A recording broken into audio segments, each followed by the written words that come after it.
Cette remise de clés symboliques représente à elle seule l'image de la franche cohésion gouvernementale. Le nouveau challenge du ministre gabonais de la Justice et à travers elle, le corps de la sécurité pénitentiaire tout entier, désormais lié au projet de réforme du système en marche. J'aimerais saisir cette occasion qui m'est donnée pour m'adresser tout particulièrement aux agents de la sécurité pénitentiaire qui auront la charge d'utiliser, à l'instar des détenus, les infrastructures que nous mettons aujourd'hui à leur disposition, qu'il s'agisse du nouveau bâtiment ou des divers ateliers réhabilités. Vous constatez aujourd'hui les efforts inlassables du gouvernement pour l'amélioration de vos conditions de travail.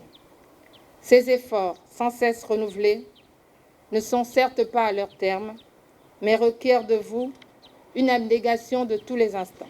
Un nouvel annexe conçu sous la supervision du ministère de la Défense en qualité de maître d'œuvre visant à améliorer les conditions de vie des détenus et aussi celui du service de sécurité pénitentiaire. En août 2020, le projet a connu de nouvelles orientations. Premièrement, l'aménagement d'une des grandes salles en parloir de 7 boxes.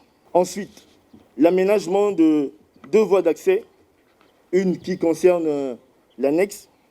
Le local infirmerie comprend un bureau pour le médecin, une salle d'observation, une salle de soins, une salle d'eau, un dépôt de médicaments.